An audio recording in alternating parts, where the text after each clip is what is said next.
Cummins Power Pods, 60 years of powering India. Hello everyone, welcome to the latest episode of Cummins Power Pods. Today I'm going to be your host. I'm Subramanian Chidambaran. I lead the strategy for Cummins in India. And today's episode is going to be a bit special because this is coming in the event of ReDEFINE 2023, which is our flagship B-School competition. This is like an annual case study competition that we run every year, where we pose a business problem to the bright young minds of the B schools, and they come up with some innovative solutions. And this ends with a grand finale at our Indian Office campus in Pune. So this year, the subject or the topic of the case study competition is on aftermarket digitalization. It's a very, very interesting topic. And that's why I have with me a special guest today for this podcast, which is Vivek Malapati, who heads our distribution business and new and ReCon parts business of Cummins India. Hey Vivek, welcome to the podcast. Hi Subbu, thank you for having me on this podcast. Let me start by asking, how does it feel being interviewed by me? It feels very special, Subbu, and also it's special because it's my first podcast. So I'm very excited to be here. Thank you. Fantastic. So, audience, let's deep dive right into the topic. So, Vivek, could you tell us something about this theme for ReDEFINE 2023 this year, which is on this aftermarket digitalization? Could you throw some more light on this topic? So, Subbu, this case study is about the commercial trucking business in India. And this business is very critical to our economy, as over 70% of the freight travel in India happens by road. And what we are seeing is a massive infrastructure spend in the country right now, along with key policy interventions like Make in India, Atmanirbhar India, etc. With this national infrastructure build out, what we expect to see is a lot of growth in this commercial trucking space. And we wanted to base this year's case study around this theme and wanted to invite the thoughts of young talent on how to support our customers in the aftermarket space, as uptime is so critical to our customers in this space. Great.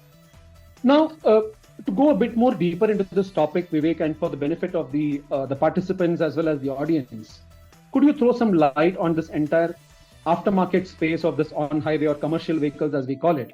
Could you throw some more light on what is this market all about, and could you explain a bit about that? Yeah, this is a very large and dynamic space. There's a huge support ecosystem that exists today for the commercial trucking industry. And it ranges from roadside garages that repair to very established service locations.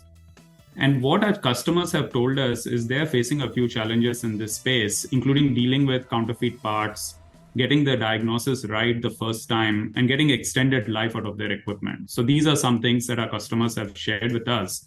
And at Cummins, as we design and manufacture our engines and the related components, including very critical components such as emission control devices and sophisticated electronics, our focus has been to help our customers extract maximum productive life from their equipment. And we want to do that by ensuring that they have availability of genuine parts at a location convenient for the owner, and also, access to technical tools and expertise. So this is kind of what is happening in this landscape right now, Subbu. Understood. And do you see some trends that are changing in this space, Vivek, like certain aspects of the market that are significantly becoming different in terms of customer buying behavior or the way the entire market is shaping? Could you throw some more light on that? Yeah, there is a lot of change happening in this space. The first one, what we are seeing, Subbu, as a trend is that our customers are focused on maximizing revenue while minimizing maintenance costs. More than ever, they care about their vehicle uptime. Especially, there's a lot of e-commerce models that are there that are all around next day delivery or even same day delivery. So availability of parts and access to the right kind of tools and diagnosis is becoming very important to our customers. Also, the other key trend that is happening is there's a lot of new emission models that are getting introduced. And we now have engines and engine components that have very, very advanced sensors and electronics on them. And what this means is our customers need more specialized tools to diagnose and troubleshoot these equipment. And by 2025, we expect that more than 50% of the heavy commercial vehicles will be equipped by these components. And so the ecosystems need to be equipped to address this complexity. The other key trend that is really happening in this space is the emphasis on ESG. And the environmental impact is becoming very important for all businesses, including vehicle owners, as they are a key part of the supply chain. Vehicle owners are also keen to contribute to the climate agenda while ensuring that they keep their costs on check as well. And so this is becoming very, very important. And so these are some of the trends that we are seeing. But on this environmental impact and ESG, I wanted to ask you, Subbu, to share some of your thoughts on what is happening in this space and what is Cummins doing as a global organization. No, absolutely. I think that's a very good point, Vivek, that you bring in, because ESG has sort of become the key topic or the key parameter in so many ways today, with climate change and decarbonization and the environmental aspect becoming such an important aspect today. Now, just for the benefit of the listeners, Cummins Inc. has this strategy called as Destination Zero, which is basically our strategy, which in a way defines our strategy, and which is also our ESG path ahead or ESG roadmap ahead. Now, what does Destination Zero really mean? Destination Zero is speaking about getting to a net zero carbon 50. Now, how do we do it? We are a manufacturer of diesel engines and various other engines, right? Which go into powering the various equipments. So our focus in terms of becoming a net zero carbon company or a destination zero strategy is about saying how our equipments or our products can help in this entire transition journey of the globe of moving towards net zero carbon. So as Vivek, you already mentioned, right?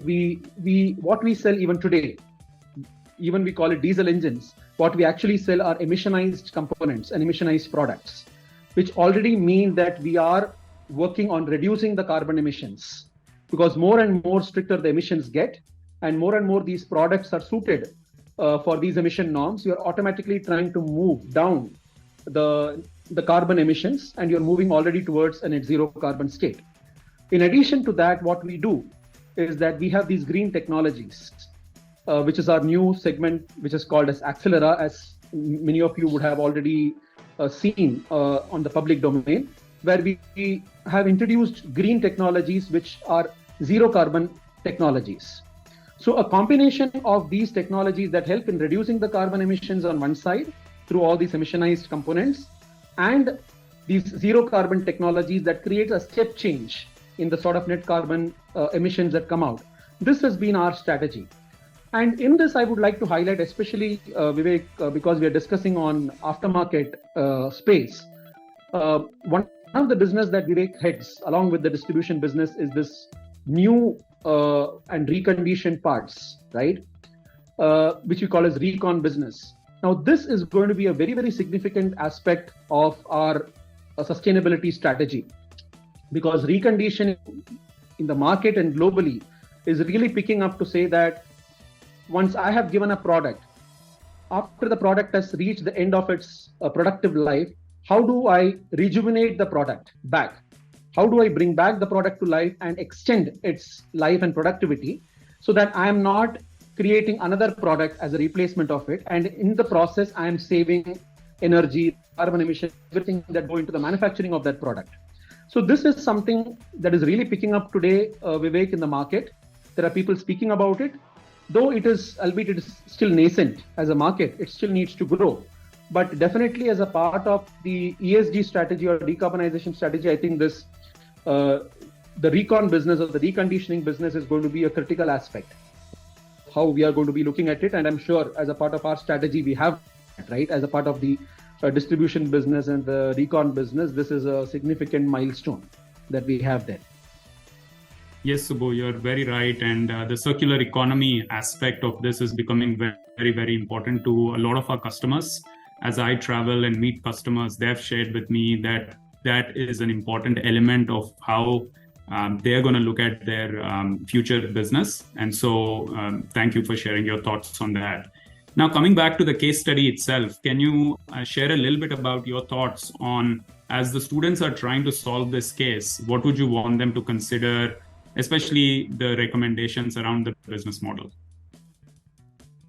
Absolutely, Vivek. I think, Vivek, you already elaborated very nicely around the customer behaviors, buying behaviors, what is it that they really look for, and the kind of trends that are really shaping this market. So I think I would like the participants to really keep that in mind, the points that you mentioned about the market, how this market is changing, what is important for this market. And in addition, this discussion that we just had about the green aspect of this whole space, to say how is circular economy, reconditioning, all these aspects going in. And digitalization, I think, is a key enabler of all these. The earlier trends that you spoke about in terms of growing the market as it is, in addition to what this green aspect or this reconditioning aspect of or circular economy, sustainability aspect, all these areas, digitalization is going to be a key enabler. So what I would like the participants to really do is keep these various trends and aspects in mind as they are proposing a business model or solution.